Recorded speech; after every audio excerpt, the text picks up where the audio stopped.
Hello friends, free education अड्डा में आपका स्वागत है। जैसा कि आपको पता है कि हम आपको स्टैटिक जीके के टॉपिक कराते हैं इस चैनल पर मैं आज की वीडियो थोड़ी अलग रहेगी। आज मैं इसमें अपना एक्सपीरियंस शेयर करना चाहता हूं।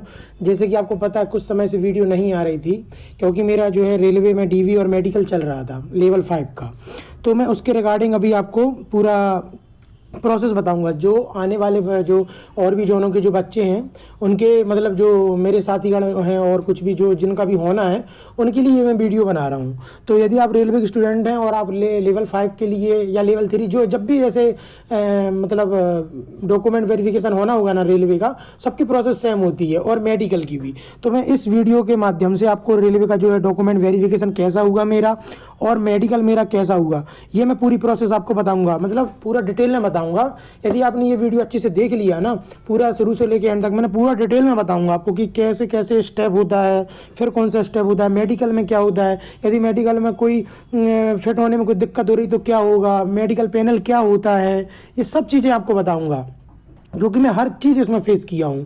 ठीक है, मेडिकल में भी मेरा ना मेडिकल पैनल तक मैं गया हूँ। तो मैं आपको हर चीज़ बताऊँगा कि आपको घबराना नहीं है, सब कुछ नॉर्मल है वहाँ पर। ठीक है, सब कुछ कैसे मतलब बिल्कुल दिक्कत नहीं है, थोड़ी सी मतलब आपको वहाँ पर घबराना नहीं है बस। ठीक है, तो मैं आपको पूरा इसमें एक प्रोसेस बताता हूँ डीवी से लेके और ये पूरा मेडिकल तक की मैं आपको पूरी प्रोसेस यहाँ पर आपको बताने की कोशिश करूँगा। ये मेडिकल का है और पिछली स्लाइड में ये हमारा इसमें डॉक्यूमेंट वेरिफिकेशन का है। ठीक है, तो अब हम आपको एक एक चीज़ बताते हैं इसमें।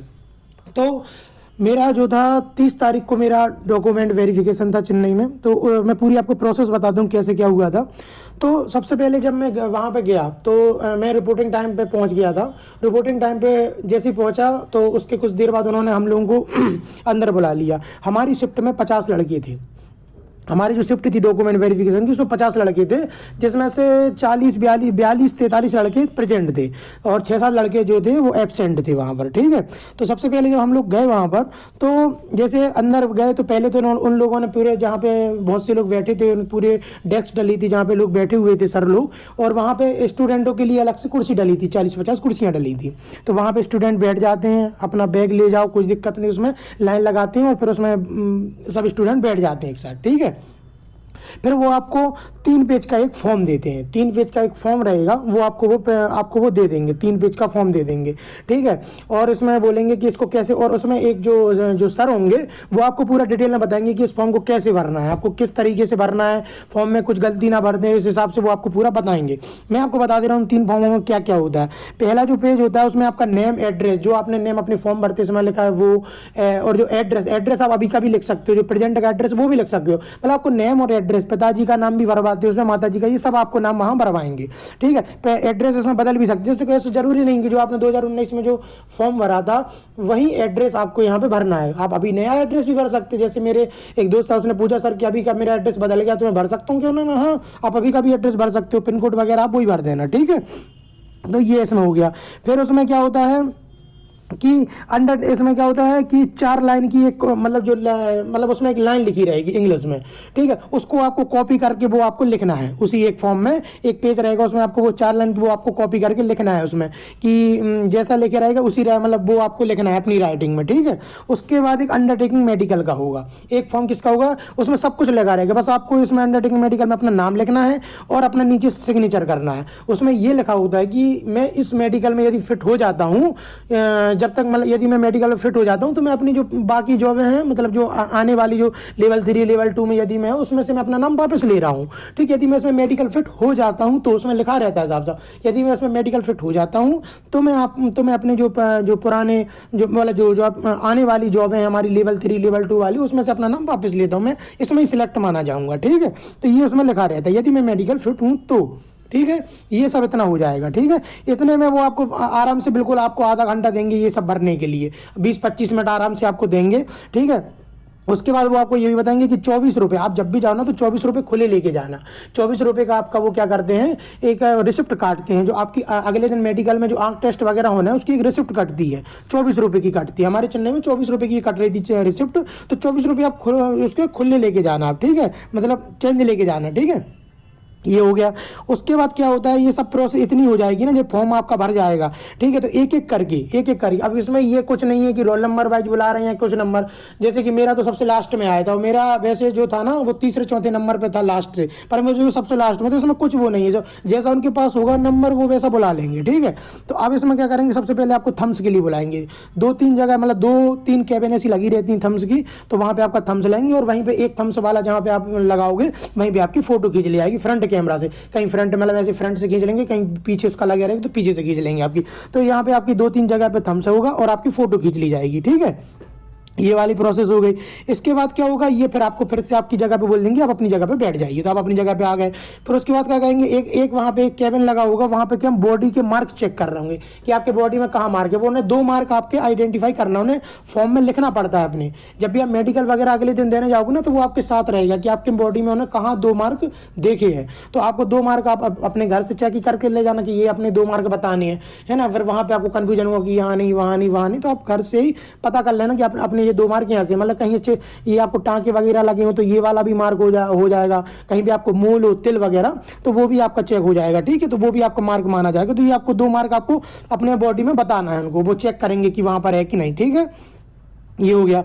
ये आपके जब ये सब चेक हो जाएंगे, फिर कह देंगे कि आप अपनी जगह पे बैठ जाइए, ठीक है। और यहाँ पर जब ये बॉडी मार्क चेक होता है ना, तो 3-4 जगह पे थम, मतलब जो आपको जो है, मतलब जो इंक से आपके ऐसे थम्स लगवाएगा, 3-4-5-6 जगह आपके थम्स लगवाएगा ऐसे अपने से, या तो खुद से बोलेगा या बोलेगा ढीली उंगली छोड़ो, और अपने से ऐसे उसमें थम्स लगवा लेगा, ठीक है। तो 5-6 जगह पे लगाएगा ये, ठीक है। ये हो जाएगा। इसके बाद बोलेगा आप अपनी जगह पे बैठ जाइए। अब अपनी जगह पे बैठ जाएंगे, अब डॉक्यूमेंट वेरिफिकेशन के लिए अब आपको बुलाया जाएगा।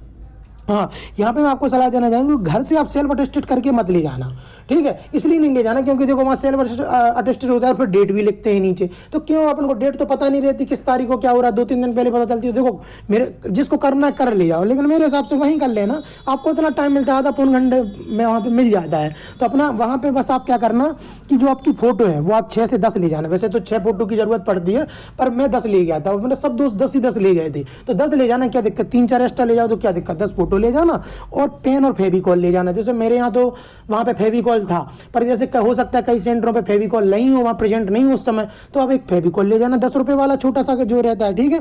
और पेन ले जाना, ठीक है, पेन जरूर ले जाना वहाँ पे, ठीक है। तो पेन और फेविकॉल, और फोटो में 6 से 10 फोटो ले जाना, ठीक है, 6 से 10 फोटो ले जाना। और वहीं पे आप जब पेन रहेगा, तो जब आपको बोलते हैं ना कि थोड़ी देर के लिए आप बैठ जाओ, तो वहीं पे आप अपने सब जितने भी डॉक्यूमेंट हैं उन पे आप साइन कर लेना, और उस दिन की डेट लिख लेना, ठीक है। तो ये सब आप उसमें कर लेना, ठीक है। अब हम गए अब इतनी प्रोसेस हो गई, अब हम गए डॉक्यूमेंट वेरिफिकेशन के लिए, ठीक है।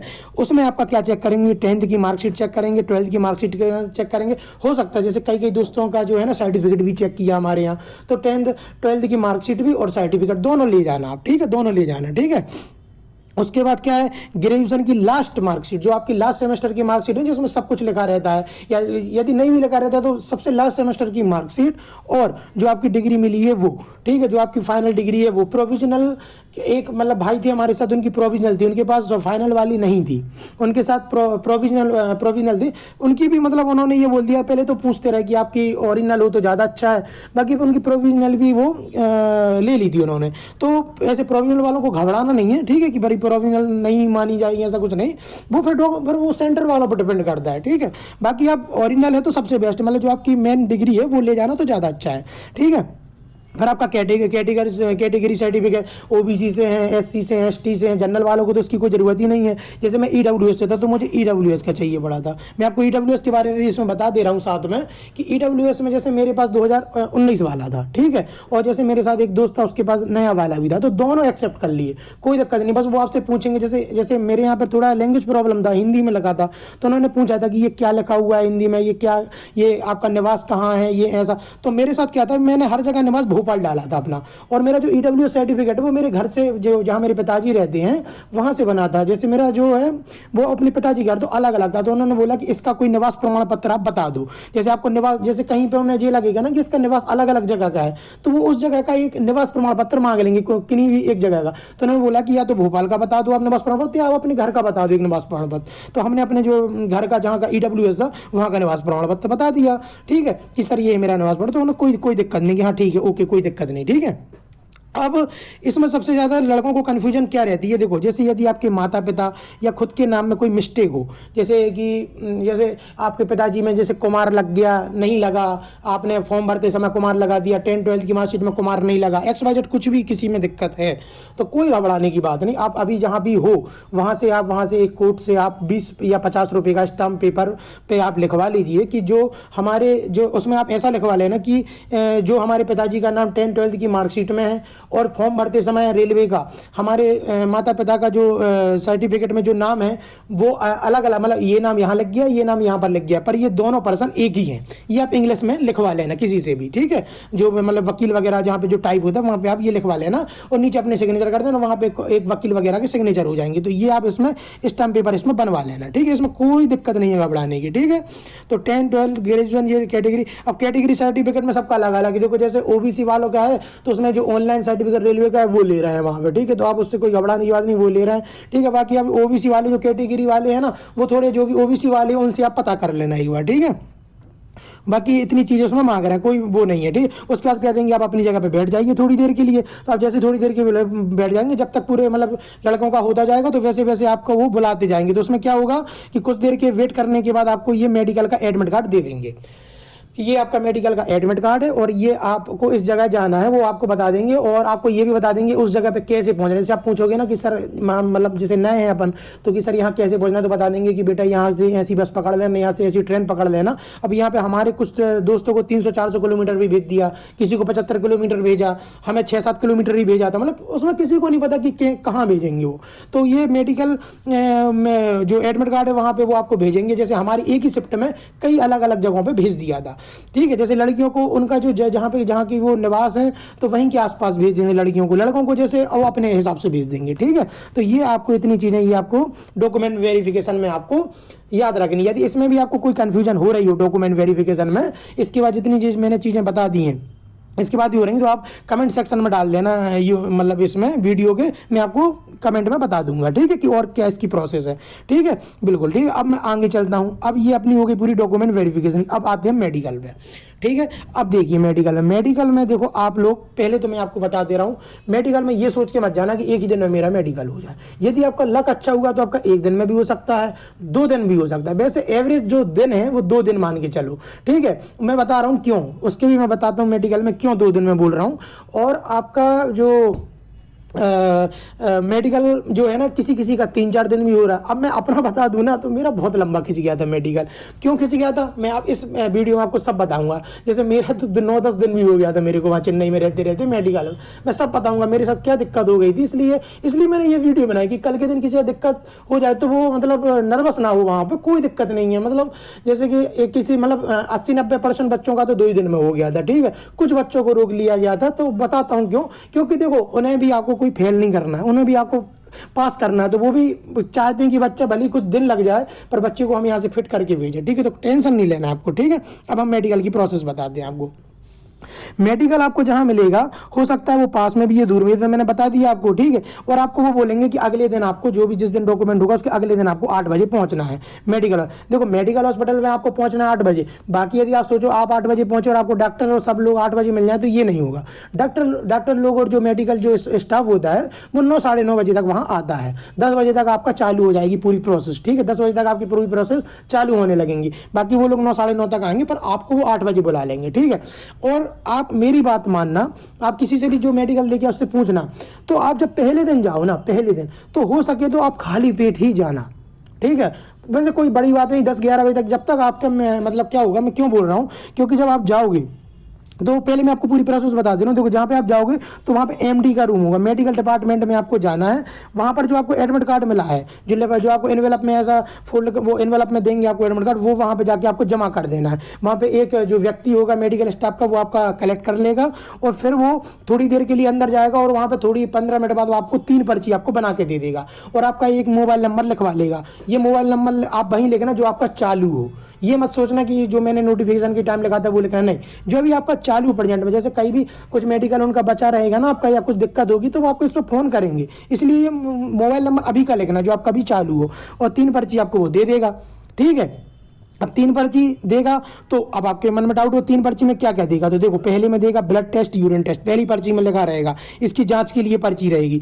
दूसरे में रहेगा एक्सरे ईसीजी का, और तीसरे में रहेगा आई टेस्ट, हाइड्रोसेल, पायल्स और बीपी, ये सब चेक करने के रहेंगे जो नॉर्मल चेक है, ठीक है। तो ये वाले चेक होंगे, ठीक है। अब ये सब जो मतलब मैं बता रहा हूँ ना प्रोसेस, इसके ये सब, ये ब्लड टेस्ट, यूरिन टेस्ट, ये सबसे पहले हुआ। अब तो इसके लिए ना, जैसे भी आपको जैसे पता होगा थोड़ा कि इसके लिए खाली पेट जाना चाहिए। वो लोग नहीं बताएंगे कि खाली पेट जाना है कि भरे पेट जाना है, ये आपका मतलब में कॉमन सेंस होना चाहिए कि ये ब्लड टेस्ट, यूरिन टेस्ट हो रहा है तो खाली पेट। और आपका यूरिन टेस्ट होगा तो मैं आपको सलाह दे रहा हूँ ज़्यादा से ज़्यादा पानी पीना उस दिन। ऐसा दिक्कत नहीं था कि कम पानी पीने से कोई दिक्कत हुआ, पर मैं बता रहा हूँ सेफ्टी के लिए कि ज़्यादा से ज़्यादा पानी पी लेना आप लोग उस दिन, ठीक है। तो आपका मतलब सही रहेगा, जो आपका मतलब जो सर्कल है, जो जैसे नींद और ये सब का जो सर्कल है, ब्लड का जो सर्कुलेशन, वो सब बढ़िया रहेगा। तो पानी ज़्यादा से ज़्यादा पीना है उस दिन आपको, ठीक है। और ब्लड टेस्ट, और ब्लड के लिए आपको खाली पेट जाना है, ब्लड टेस्ट के लिए, ठीक है, खाली पेट चले जाना आप लोग, ठीक है। उसके बाद ये आप अब आपको पर्ची मिल गई, आपको 3 पर्ची मिल गई। अब आपको सबसे पहले जाना है ब्लड टेस्ट, यूरिन टेस्ट के लिए, ठीक है। अब ब्लड टेस्ट, यूरिन टेस्ट के लिए गए तो ब्लड आपको कलेक्ट कर लेंगे, यूरिन टेस्ट का वो सैंपल ले लेंगे, ठीक है। ये चीज़, अब ये चीज़ है ना, ये अलग अलग मेडिकल पे अलग अलग होंगे। जैसे हमारे यहाँ कई जगहों पे एक ही दिन में ये करा दिया था, कहीं कहीं पे अब ये होता है कि ब्लड टेस्ट, यूरिन टेस्ट की रिपोर्ट अगले दिन देते हैं, तो कहीं कहीं पे 2 दिन। जैसे ब्लड टेस्ट, यूरिन टेस्ट तो करा लेंगे पर उसकी रिपोर्ट अगले दिन देंगे। हमारे यहाँ blood test, urine test, x ray, ECG एक ही दिन में हो गया था चारों, पर इनकी रिपोर्ट उन्होंने अगले दिन दी थी। ईसीजी की तो तुरंत दे दी थी, एक्सरे, ब्लड टेस्ट और यूरिन टेस्ट की अगले दिन दी थी। तो 2 दिन लग गए थे हम लोगों को, ठीक है। हमारे यहाँ 2 या 3 दिन लग रहे थे बच्चों को। और जैसे हमारे यहाँ जो बगल में जैसे कोई आईसीएफ वगैरह में, तो वहाँ पे ये सब एक दिन में भी हो रहा था, ठीक है। कहीं कहीं पे जैसे कहीं जो मेरे दोस्त थे वहाँ पे क्या एक्सरे मशीन नहीं था, तो उनको आगे बाकी सब टेस्ट हो गए, आई टेस्ट सब एक दिन में हो गए, तो अगले, ये आपके मेडिकल पे जो सेंटर है वहाँ पे डिपेंड करता है, ठीक है, कि 1 दिन में होगा कि 2 दिन में कि 3 दिन में, ठीक है। तो अब हम अपने यहाँ की बताएं तो ब्लड टेस्ट और यूरिन टेस्ट करा लिए और उसकी रिपोर्ट अगले दिन दी थी, तो सीधी सी बात है 2 दिन लगनी थी। अब उन्होंने ये सब करा लिया, एक्सरे करा लिया। एक्सरे आपका जो है ना, ये आपका जो क्या कहते हैं इसको, चेस्ट का आपका एक्सरे होगा, ईसीजी आपकी ईसीजी नापी जाएगी, ठीक है। ये सब होगा इतना, ठीक है, 1 दिन में, ठीक है। और यदि आपके आई टेस्ट और हाइड्रोसेल, पाइल्स, बीपी हो रहा है उसी दिन, तो उसी दिन हो जाएगा, ठीक है। अब मैं आपको इसको थोड़ा डिटेल में समझाता हूँ, ठीक है, कि कौन कैसे अपना ये होगा। तो ये आप इसमें ये आप चीज़ याद रखना कि जैसे ब्लड टेस्ट, यूरिन टेस्ट तो मैंने आपको बताया, ये तो आपका ये हो गया, ये आपका हो गया नॉर्मल, ठीक है, कि नॉर्मल आपको चेक करना है होगा इसमें, ठीक है। एक्सरे भी नॉर्मल होगा, ये सब। अब देखो, अब आते हैं हम ईसीजी पे। ईसीजी में क्या होता है, देखो बच्चे क्या हो रहे हैं ना, बच्चे वहाँ जाके घबरा से जाते हैं, इसलिए मैं बोल रहा हूँ बिल्कुल, मैं तो कह रहा हूँ पानी पीना ज़्यादा, ठंडा पानी पीना, तो आपका ना बीपी, ईसीजी वैसे ही नॉर्मल रहेगा। तो आपको घबराना नहीं है, बिल्कुल नॉर्मल, क्योंकि कोई बड़ी चीज़ तो हो नहीं रही भाई, बाहर तो करेंगे नहीं, डॉक्टर भी आपके अपने ही है सब, है ना, ऐसा तो है नहीं आपको बाहर करने, तो घबराना नहीं है। तो ईसीजी आपका वहाँ पे सबमिट आपका ईसीजी होगा, ठीक है। मैं सब बता दूंगा कि ईसीजी आपका बढ़ेगा घटेगा, तो आपको क्या दिक्कत है सब बताऊंगा, क्योंकि मैं पूरे दोस्त मेरे साथ में रहे तो मुझे सबका पता है किसकी क्या दिक्कत गई है, ठीक है। तो आपका ईसीजी होगा, वहाँ पे ईसीजी हो गया। अब सबसे पहले हम ईसीजी पे आते हैं। तो जैसे ईसीजी मान लो, वैसे तो 80-90% लड़कों का नॉर्मल आया था, हमारे यहाँ एक ही लड़का था उसका ईसीजी में थोड़ी दिक्कत आई थी, ईसीजी उसका बड़ा हुआ आया था, ठीक है। तो जब ये रिपोर्ट वो सबमिट करने गया, कहाँ पे, अगले दिन, जब आई टेस्ट और हाइड्रोसेल ये होते हैं ना, तो जब आई टेस्ट, हाइड्रोसेल, पाइल्स, बीपी जो चेक करता है, उन्हीं को ये सब एक्सरे और ईसीजी की रिपोर्ट सबमिट करनी पड़ती, ब्लड टेस्ट, यूरिन, उन्हीं को सबमिट करनी पड़ती। तो हमारे यहाँ एक लड़के का ईसीजी बढ़ाया था, उसका पहले आई टेस्ट, हाइड्रोसेल ये करा लिया, फिर उसको बताया कि आपकी ईसीजी में थोड़ी समस्या है, तो उसको एक एनवेलप में लिख के देंगे कि आपको कार्डियोलॉजी वाले डिपार्टमेंट में आपको जाना है, ठीक है। तो आपको घबराना नहीं, अरे यार मेरे को तो कार्डियोलॉजी डिपार्टमेंट भेज दिया, अब क्या होगा, नहीं, वो आपको इसलिए भेज रहा है क्योंकि आपको कुछ प्रॉब्लम है, तो वो आपको वहाँ पे देखेंगे कार्डियोलॉजी में, किसको कोई सीरियस प्रॉब्लम तो नहीं है, तो वो कार्डियोलॉजी में आपको भेज देंगे। अब आप कार्डियोलॉजी डिपार्टमेंट में गए, जैसे वो मेरा दोस्त गया ईसीजी, उसकी जो थोड़ी दिक्कत थी, एक ही दोस्त की दिक्कत थी, हम लोग 15 लोग थे वहाँ पर, तो उसमें एक व्यक्ति की दिक्कत थी, तो उसमें उसका गया, तो उसमें उसका जो चेक किया ईसीजी वगैरह, कार्डियोलॉजी वाले ने उसको फिट घोषित कर दिया बाद में 1 दिन बाद, तो उसको 3 दिन का मेडिकल हो गया था उसका वो, ठीक है। तो 3 दिन उसको मेडिकल लग गया था, हमारा राजस्थान का एक दोस्त था उसका था, ठीक है।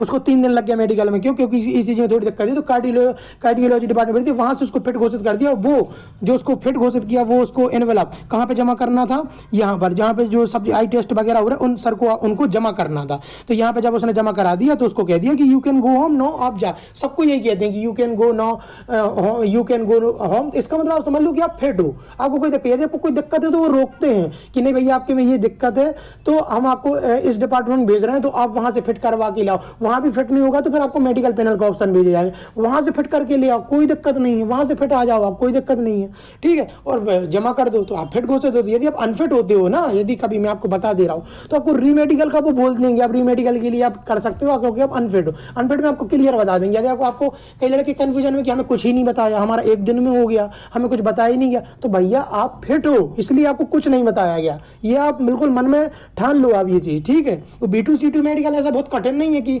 आपको उसमें बाहर कर दें। वो तो A2 में क्या होता है, आँख की प्रॉब्लम है इसलिए आपको बाहर कर देते हैं, ठीक है। तो और C2 में तो आई सर्जरी भी अलाउ है, लेसिक सर्जरी भी, तो कोई दिक्कत ही नहीं। तो C1 C2 तो मिल ही जाएगा आपको, कुछ ना कुछ होगी, ठीक है। तो आप टेंशन नहीं लिया करो, ठीक है। अब मैंने आपको ECG बता दिया। अब ECG के बाद जैसे ये ECG हो गया, ठीक है। अब ECG हो गया, अब मैं आता हूँ आई टेस्ट में। आई टेस्ट में क्या होता है, हमारे यहाँ तो जो होता है कि 6 फीट दूरी पे आपको बिठा लेंगे, ठीक है, और आपसे वो पढ़ाएंगे, आपसे वो सी कटा हुआ, सी का मुंह किस साइड खुला है, इस साइड खुला है, इस साइड खुला है, ठीक है। अब मैं आपको क्लियर बता दे रहा हूँ मेरे साथ आई टेस्ट कैसा हुआ था। ऐसा नहीं हुआ था कि मैं सीधा बैठ गया और मेरा आई टेस्ट चालू हो गया, नहीं। सबसे पहले मैं गया तो मेरा उन्होंने BP चेक किया। जैसे मैं आई टेस्ट के लिए गया तो सबसे पहले उन्होंने मेरा BP चेक किया, ठीक है। BP चेक करा मेरा, ठीक है। तो मेरा क्या हुआ, थोड़ा सा BP बढ़ा हुआ आया था, ठीक है। वैसे तो मेरा घर में 118 और 80 और 90 की ऐसा आता है, पर वहाँ पे मेरा 140 145 आने लगा था, ठीक है। तो उन्होंने ये बोला कि देखो भाई आपका हम BP पहले तो आपकी हम पूरी चेक कर ले रहे हैं, फिर आपका BP हम एक बार और करेंगे। देखो वो BP 5-6 बार चेक करेंगे आपका आराम से, कि आप और बोलेंगे, जैसे मेरे से भी बोला था, मेरे दोस्तों से बोला था कि आप लोग थोड़ा चिल हो जाओ, 1 घंटे बाद आपका फिर से BP ले लेंगे, ठीक है। तो ये तो आप समझ रहे हो कितना कितना आपको वो कितना फ्रेंडली रहते हैं आप लोगों से। वो खुद कहते हैं कि हम आपके दोस्त जैसे हैं, प्लीज आप ऐसा डरो मत, आपका BP बढ़ रहा है इस चक्कर में, ठीक है। वो आपसे खुद बोलेंगे। अब आपका ये हो गया। अब आपका किसी अब BP नॉर्मल हो, फिर उसके बाद हमें एक वहाँ पे एक जो थोड़ा ऐसा कपड़ा लगा हुआ था ऐसा, प्राइवेट में अंदर उसी रूम में, तो वहाँ पे उन्होंने हमारे जो है पूरा हाइड्रोसेल वगैरह चेक करना था। तो वो जो लड़कों का मैं बता रहा हूँ, तो वहाँ पे जैसे सर थे हमारे, तो उन्होंने बोला कि आप ये थोड़ा कपड़े आप नीचे करिए पूरे, तो उसमें आपके हाइड्रोसेल वो चेक कर लेते हैं, ठीक है। जो नीचे का आपका जो रहता है प्राइवेट पार्ट में, जो वो आपका वहीं से दूर से देख के चेक कर लेंगे, इसको वो सामने ही समझ में आ जाता है। हाइड्रोसेल में होता है कि जो अपने के जो नीचे के जो आपके अंडे वगैरह होते हैं उसमें पानी भर जाता है, तो लटक जाते हैं कुछ या सूजन वगैरह, वो चेक करते हैं नॉर्मली, ठीक है। उसके बाद वो आपको ये पाइल्स और ये सब हाइड्रोसेल सब चेक करने के लिए क्या करेंगे, आपसे बोलेंगे आप अपने कपड़े ऊपर कर लें, ठीक है, आपके अंडरवेयर ऊपर कर लें, और उसके बाद बोलेंगे आप एक बार बैठ जाइए, एक बार उठ जाइए, ये आपसे चेक करवाएंगे, जो नॉर्मली चीज़ है। और जो यहाँ पे होंगे वो सर्जरी वाले डॉक्टर होते हैं सब, ठीक है। तो ये आपको वो चेक कर लेंगे, ठीक है। नॉर्मल प्रोसेस में कोई घबराने की बात नहीं, नॉर्मल चेक है ये, ठीक है। उसके बाद ये आपका हो गया। उसके बाद अब होता है आपका आई टेस्ट। आई टेस्ट में क्या होगा, आपकी पहले तो आपका जैसे आप चश्मा, देखो अब मैं दोनों चीज़ बता दे रहा हूँ, चश्मा लगाते हो तो, और चश्मा नहीं लगाते हो तो। चश्मा नहीं लगाते हो आप, ठीक है, यदि आप चश्मा नहीं लगाते हो तो कोई नहीं, आपको पहले आपको सी पढ़ाएंगे कि आप सी पढ़िए बिना चश्मे के। यदि चश्मा नहीं लगाते तो बिना चश्मे के पढ़ाएंगे कि आप सी आप वहाँ पे कौन साइड सी खोल रहा है, किस साइड नहीं खोल रहा है, वो आपको पढ़ाया जाएगा। तो वो आपको जैसे पढ़ा दिया जाएगा, ठीक है। तो यदि आप फिट हो तो कोई दिक्कत नहीं, वो आपको लिख देंगे, ठीक है। और वो आपको सामने, पहली बात, वो आपको दिखा के नहीं लिखेंगे, छुपा के लिखते हैं डॉक्टर की क्या कैसा है, ठीक है। तो आपको छुपा के आपका नंबर लिख देंगे। यदि आपने सीधी बात, आपने सबसे नीचे की लाइन पढ़ ली तो अब 6/6 है, उसके ऊपर की पढ़ ली तो 6/9 है, और उससे ऊपर की पढ़ ली तो 6/12 है, ठीक है। ये आप याद रखना, ठीक है।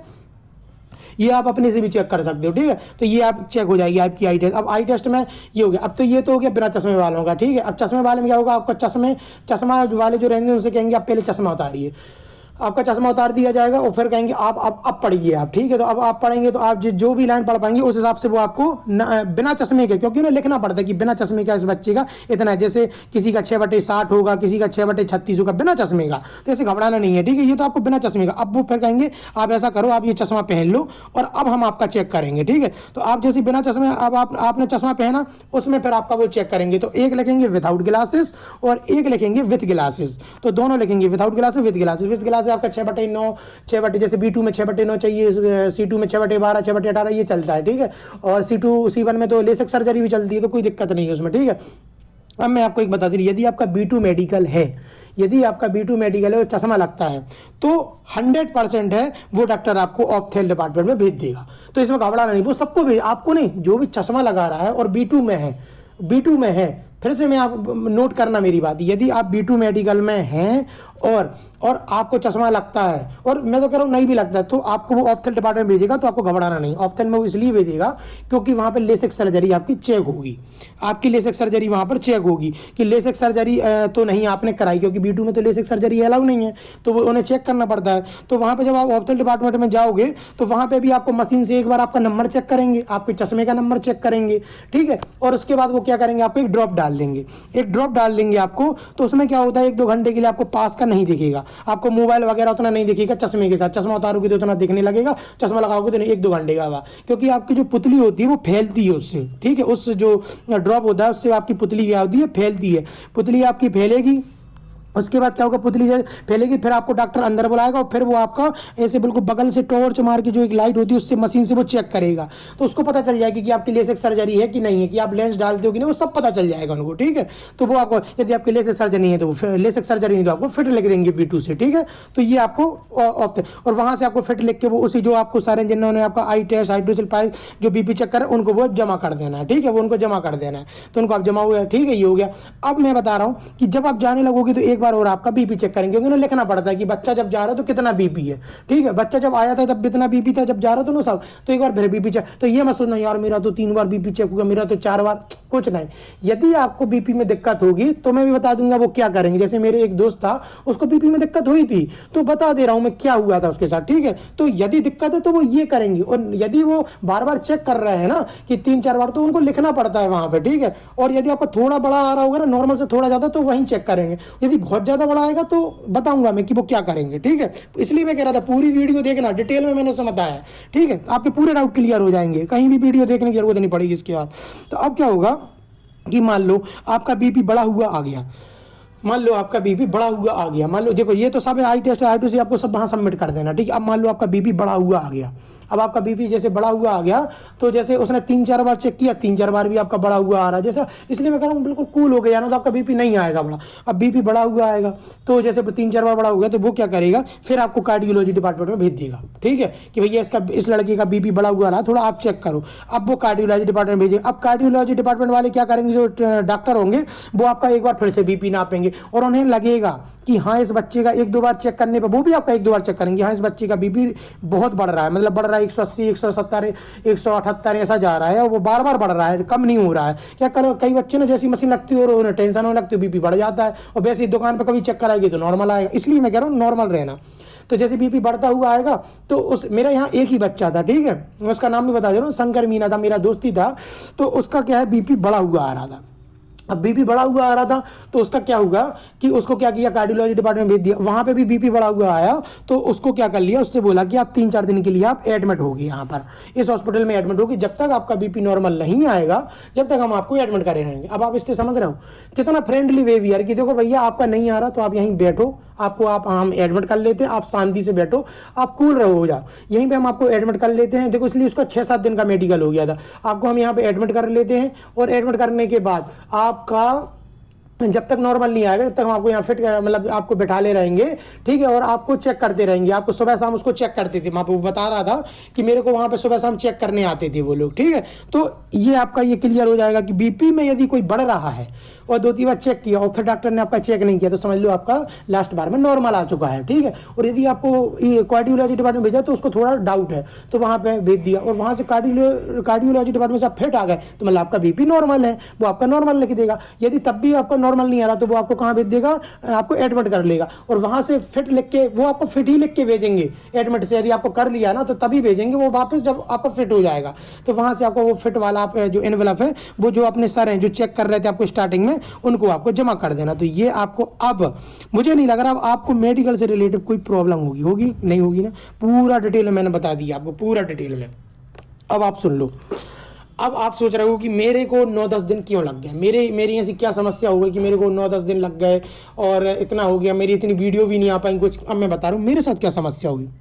मेरे साथ क्या समस्या हुई, मेरा आई टेस्ट, बीपी, ईसीजी सब कुछ नॉर्मल आ गया था, सब कुछ नॉर्मल था। अब क्या होता है ना, वो देखो आपके हाथ वाथ भी चेक करते हैं, पाँव ऐसे देख लेते हैं कि कोई सर्जरी वगैरह तो नहीं हुई, पूछते भी हैं कि आपकी सर्जरी नहीं हुई। और मेरा हाथ चेक किया तो मैं बता रहा हूँ, मेरा बचपन से 6 फिंगर थी। कितनी फिंगर थी? बचपन से 6 फिंगर थी, ठीक है। और जब मैं छोटे में मेरे पिताजी ने क्या कर दिया, मतलब किया था कि मेरे ऑपरेशन करा दिया था, तो मेरी 5 फिंगर, मतलब 5 फिंगर थी छोटी में। जब मैं 7-8 साल का था तब मेरा ऑपरेशन हुआ था। तो मेरा क्या था, वो जो उंगली थी थोड़ी सी वो पतली भी थी, और मतलब उसकी जो मूवमेंट वगैरह है वो मतलब उन्हें थोड़ा डाउट में लगा कि इसकी मूवमेंट वगैरह उतनी नहीं है, मतलब उतनी नहीं है, कुछ भी उन्हें कुछ डाउट हुआ मेरे पे, ठीक है, कि इसको एक बार, अब देखो सीधी सी बात है, वो तो सर्जरी वाला बंदा बैठा है, ठीक है, जो आपको हर चीज़ चेक कर रहा था, उसके बाद इतना तो टाइम नहीं कि वो सब चीज़ चेक करता रहा। तो वो क्या करेगा, मेरे को जो किया उसने ऑप्थेल डिपार्टमेंट में भेज दिया कि आप ऑप्थेल डिपार्टमेंट में चले जाओ, आप ऑप्थेल डिपार्टमेंट चले जाओ। मैं ऑप्थेल डिपार्टमेंट में गया तो वहाँ पर उन्होंने बोला कि आप एक्सरे करा के ले आओ इसका। तो उन्होंने एक्सरे करा दिया मेरा, ठीक है, एक्सरे कराया, वहाँ से रिसिप्ट कटी, 110 रुपये की मेरी रिसिप्ट कटी वहाँ पर। तो हो सकता है वहाँ से आपके कुछ पैसे भी आपके लग जाए, 110 120 रुपये की मेरी रिसिप्ट कटी। मैंने एक्सरे कराया मेरे हाथ का। अब मैं एक्सरे करा के गया उसमें ऑप्थेल डिपार्टमेंट में, जहाँ पे वो सारे थे जिनके लिए भेजा था, वो एचओडी थे। कौन थे वहाँ के? एचओडी थे ऑप्थेल डिपार्टमेंट के। और मैं बता भी दे रहा हूँ, मेरा जो जमा कर दो। मैंने कहा ठीक है। मैं जमा करने गया तो जब वो सर थे जो सब कुछ जमा जो कर रहे थे, उन्होंने बोला कि आपको हड्डी वाले जो सर है उन्होंने आपको मेडिकल पैनल के लिए भेज दिया है, उन्होंने आपको मेडिकल पैनल के लिए भेज दिया। अब मेडिकल आपकी हर चीज़ तो फिट है, पर आपको इस चीज़ में मेडिकल पैनल आपको बताएगा कि आप फिट हैं या अनफिट हैं, आप फिट हैं या अनफिट हैं, इसलिए आपको मेडिकल पैनल आपको बताएगी वहाँ पे जाके। और यदि आप फिट होगे तो वो आपको बता देंगे, और अनफिट होगा तो मतलब वैसा आपको बता देंगे। तो मैंने कहा सर कितने दिन वहाँ पे लगेंगे मेरे को? तो उन्होंने बोला कि देखो मेडिकल जो मतलब पैनल बैठती है वो 3-4 दिनों में एक बार बैठती है। तो आप ये समझ लो कि आपकी, जैसे मेरा उस दिन मंगलवार था, तो बोले आपको शुक्रवार तक हम आपको बता देंगे कि आपका मेडिकल पैनल कब बैठ रहा है। मैंने कहा ठीक है सर। तो शुक्रवार को मेरे पास मतलब एक क्या था, उन्होंने बोला कि एक जो बाबू रहते हैं उनसे आप बात कर लेना, उनका जो वो आपको कॉल करेंगे। मैंने इसलिए बोला था, जो स्टार्टिंग में जो नंबर दिया था ना, यहाँ पे जब मैं बता रहा था कि जो यहाँ पे जो नंबर देंगे आपको ये वाला, यहाँ पे जब 3 पर्ची मैंने बोला ना नंबर, तो उस नंबर पे मेरे पास शुक्रवार को फ़ोन आया। ये मतलब जो मेरे ये नंबर है मेरा, तो मतलब जैसे नंबर पे मेरे पास फ़ोन आया कि इसकी आपका जो मेडिकल है वो आपका सोमवार को है, ठीक है, तो मेडिकल पैनल जो बैठेगी वो आपकी सोमवार को बैठेगी। तो ठीक है, मैं मेडिकल पैनल के लिए मैं 9 बजे उन सर के पास चला गया जिन्होंने मुझे फ़ोन किया था, ठीक है। हो सकता है जैसे मेरा तो वहीं पर था पेरम्बूर में, और किसी का दूर भी होता है, ठीक है, तो जैसा भी, तो मेरा तो वहीं करवा दिया गया था। तो वहाँ पर जब गया तो उन्होंने बोला कि आप खाना पीना खा के 3 बजे आपका 3-3:30 बजे आपको मेडिकल पैनल बैठेगा। तो मैं मेडिकल पैनल के लिए गया, ठीक है, इसलिए मुझे 9-10 दिन हो गए वहाँ पे। आप समझ रहे हो बात को? अब जब मेडिकल पैनल के लिए मैं गया, तो अब देखो इससे मेरी वीडियो से ये हेल्प हो जाएगी, यदि किसी को मेडिकल पैनल में भेज दें तो वो नर्वस नहीं होगा लड़का, वो दिक्कत में नहीं जाएगा, मतलब वो परेशान नहीं हो जाएगा, अरे भगवान क्या हो गया, मुझे अनफिट तो नहीं कर देंगे। नहीं, आप टेंशन नहीं लो, आपको भेज दिया। अब जैसे मैं जो था वो क्वालिफाई था B2 मेडिकल के लिए, ठीक है, क्योंकि मेरा जो फर्स्ट प्रेफरेंस था वो था सीनियर कमर्शियल क्लर्क। तो मैं आपको ये भी बता दे रहा हूँ, जो आपका मेडिकल, हाँ ये अच्छी चीज़ आ गई मुझे याद, जो भी आपका, जैसे आप गुड्स कार्ड आपने पहले भी भरा तो आपका A2 मेडिकल एंड बिलो होगा, यदि आपने सीनियर कमर्शियल भरा तो आपका B2 एंड बिलो होगा। यदि आप इसके लिए क्वालिफाई कर जाते हो ऑलरेडी आप C1 C2 के लिए क्वालिफाई हो, और किसी को भेजेंगे C1 एंड बिलो, जिसने C1 पोस्ट पहले पे डाली होगी, ठीक है, जिस आपकी पहली पोस्ट है उस हिसाब से आपका मेडिकल यहाँ पे कंडक्ट कराया जाएगा। क्लियर? ये हो गया। अब इसमें क्या होगा, जैसे B2 एंड बिलो ये सब हो रहा था ना, तो अब जैसे मेरा B2 एंड बिलो था, तो अब मेडिकल पैनल के पास में गया, वहाँ पे मेरे 3 डॉक्टरों 4 डॉक्टरों की टीम बैठी थी। जैसे मेरे यहाँ में मैं सही बताऊँ तो मेरे यहाँ पे 3 डॉक्टर, पहले 2 डॉक्टर थे, फिर धीरे धीरे 4-5-6 डॉक्टर बैठ गए थे मेरे सामने, ठीक है। वो अब मेरा चेक करते रहे, अंगूठा कैसे किया, पूरा 1-1.5 घंटे मेरा मेडिकल में मेरा अंगूठा चेक किया, नोटिफिकेशन पड़ा कि इसमें कौन सी कैटेगरी मिलनी चाहिए, मेडिकल का नोटिफिकेशन पड़ रहे थे कि इसमें कैसी कैटेगरी हम इस लड़के को दें, क्या दें। देखो मैं सही बताऊँ ना, जो मुझे फील आया, डॉक्टर सब बहुत अच्छे थे, और वो यही चाह रहे थे कि देखो बच्चे को कोई दिक्कत नहीं, उन्हें भी पता है लास्ट स्टेज में बच्चा आया है, सब डॉक्टर अच्छे मिले। मैं सही बता रहा हूँ मैं आपको दिल से, मुझे जितने भी डॉक्टर मिले, जितना भी स्टाफ मिला, सब अच्छा मिला रेलवे में, ठीक है। तो अब उन्होंने जब मेडिकल पैनल हुआ तो उन्होंने बोल दिया कि आपको मतलब आप घर चले जाइए, और हम आपको मतलब फ़ोन, मतलब जो बाबू थे हमारे वहाँ के, वो फ़ोन करके बता देंगे कि क्या हुआ आपका, ठीक है। मैंने कहा ठीक है सर। अब जैसे जहाँ पे मतलब वो सब हो गया, मेरा सब कुछ हो गया, ठीक है, सब कुछ मेरा हो गया। जब पूरा मेडिकल पैनल जब सब बैठ के चला गया, ठीक है, उसके बाद जो जो बाबूजी हैं वो मुझे मतलब बता देते हैं कि जो आपका जो B2 मेडिकल है उससे आपको डिस्क्वालीफाई कर दिया गया है, आपका B2 पर आपको C1 और C2 मिल जाएगा। और ये चीज़ डॉक्टर ने ही मुझे बता दी थी अंदर कि आपका B2 मतलब B2 मुश्किल पड़ रहा है, आपको C1 मिल जाएगा, लेकिन तो C1 आपको दे दिएंगे। देखो ये आप ये मत सोचना कि आप आपको डॉक्टर बताएंगे B2 C1, क्या होता है ना, वो बात कर रहे थे तो मुझे पता चल गया था कि वो बात जो कर रहे थे कि हाँ वो C1 की बात कर रहे हैं कि मेरे को C1 दे देंगे वो, ठीक है, कि C1 मेडिकल कि C1 के लिए C1 में ये सर्जरी अलाउ है, ऐसा वैसा, क्योंकि C1 में हर कुछ अलाउ है, आपकी लेसिक सर्जरी तक अलाउ है, आपका हर चीज़ अलाउ। जब लेसिक सर्जरी अलाउ तो आपकी कोई भी सर्जरी अलाउ कर लेंगे, तो ये आपको कोई दिक्कत की नहीं, आपकी सर्जरी तो भगवान क्या होगा, तो आपको C1 में तो कर ही लेंगे, आपको टेंशन नहीं लेना, ठीक, क्योंकि C1 क्लरिकल जॉब है पूरी, ठीक है। तो मेरे को C1 मतलब जो बात कर रहे थे उससे समझ में आ गया कि C1 मेरे को मिल जाएगा शायद। तो फिर हुआ, फिर उन्होंने बोल दिया कि आप घर चले आओ। तो मैंने बोला सर वो आप एनवेलप मेरे को लास्ट सर को जो जमा करना पड़ता है वो, तो उन्होंने बोला कि आप लास्ट सर को आपको जमा नहीं करना है, अब हम चेन्नई बोर्ड को आपका बताएंगे, आपको चेन्नई बोर्ड में जो है आपको हम लोग बताएंगे कि आपका B2 से जो है कि C1 में डालना है। इसलिए मुझे पता चल गया कि आपको B2 से C1 में डालना है, वहाँ पे हमें डायरेक्ट बताना पड़ता है, क्योंकि मैंने उनसे एनवेलप की पूछा तो उन्होंने बता दिया कि हम आपको नहीं दे सकते, क्योंकि हमें वहाँ पे अभी वो करना है कि आपको B2 से C1 में डाला जाए। तो मैं क्या था, मैं आपको पता ही है कि सबसे high senior commercial goods guard की इनकी जाती है, तो मैं सब कुछ क्वालिफाई किया था, तो और मैं टाइपिंग भी क्वालिफाई किया, तो मुझे सीधी सी बात है कि दूसरे नंबर की जो पोस्ट थी वो मुझे मिल जाएगी। दूसरे नंबर पे मैंने टाइपिंग वाली पोस्ट डाली थी तो वो मुझे मिल जाएगी, तो मैं निश्चिंत हूँ कि मुझे कोई दिक्कत नहीं होगी, ठीक है। तो मैं आपको ये बता देना कि देखो मैं मुझे मेडिकल पैनल में भेजा तो मुझे देखो टेंशन तो नहीं, मुझे तो हुई थी टेंशन, पर जिसको आप भेजा जाएंगे तो आप घबराना नहीं है। मेडिकल पैनल इसलिए किया जाता है कि किसी बच्चे को कोई दिक्कत हो रही तो आप लोग डिसीजन ले लो, और वो भी देखो है तो ह्यूमन ना, वो आपको नहीं चाहते कि लास्ट स्टेज से आपको बाहर आए, तो कोशिश करते कि भैया इस लड़की को फिट कर दे, वो आप पूरा मेडिकल का सब पढ़ेंगे वगैरह, तो ये सब उनका रहेगा, ठीक है। तो अब आपको इतना तो समझ में आ गया होगा कि आपको क्या करना है यहाँ पे, मतलब कि आपका क्या होगा। इससे आपको ये समझ में आ गया मेरे इस वीडियो से कि आपको मेडिकल पैनल में भेज दो कोई घबराना। वैसे तो सब लड़कों का नॉर्मल होगा, जितना ये मैंने बताया इतना ही में आपका 2-3 दिन में आपका हो जाएगा। यदि किसी को मेडिकल पैनल में भेज देंगे तो ये थर्ड पॉइंट जो मैंने आपको लास्ट के मिनट में बताया ये आप याद कर लेना, ठीक है, कि ऐसा ऐसा होगा, कोई घबराने की जरूरत नहीं है। और यदि जैसे कई बच्चों से मेरी बात कह दी वो अनफिट करते हैं तो वो आपको रीमेडिकल के लिए बोल देंगे, मतलब आप समझ जाओ कि आपको अनफिट कर दिया, यदि बोल देंगे रीमेडिकल के लिए आप डाल दो तो इसका मतलब आपको अनफिट बोल। और यदि आपको रीमेडिकल की नहीं बोला तो आप 100% आप फिट है, किसी ना किसी कैटेगरी में आप 100% फिट हो गए हैं, ठीक है। तो ये आपको याद करना है। यदि आप हर उसके लिए आप एलिजिबल हैं तो आपको डरने की बात नहीं, कोई भी कर दो, C1 कर दो, क्या दिक्कत है, जैसे मेरा कर दी क्या दिक्कत है, कोई दिक्कत नहीं। यदि आपका B2 है तो यार आप C1 के लिए क्वालिफाई, कोई दिक्कत नहीं। और B2 किसी का हो रहा है और उसको कह दिया घर, जैसे वो लड़का था जिसका BP बढ़ रहा था, उसको बाद में सर ने बोल दिया आप चलिए आप कोई दिक्कत नहीं, तो वो 100% उसका फिट है यदि उसको रीमेडिकल के लिए नहीं मिला, ठीक है। तो ये आपको आज क्लियर होगा। तो मैं मतलब उम्मीद करता हूँ इस वीडियो के बाद आपको कोई वीडियो देखने की जरूरत नहीं पड़ेगी, और ये आप सब बच्चों को शेयर कर देना, जिसकी भी कोई कन्फ्यूजन हो ना तो उसको सीधी ये वीडियो शेयर कर देना, तो उसको सब क्लियर हो जाएगा। डॉक्यूमेंट से लेके मेडिकल की लास्ट दिन तक की मैंने पूरी प्रोसेस में बता दी गई है, ठीक है। और आपको यदि आपको स्टैटिक जी के किसी दोस्त को पढ़ना वगैरह हो तो आप इस चैनल को सब्सक्राइब कर लेना और शेयर कर देना इस चैनल को, ठीक है। और मैं इसी के साथ मैं विदा लेता हूँ, धन्यवाद।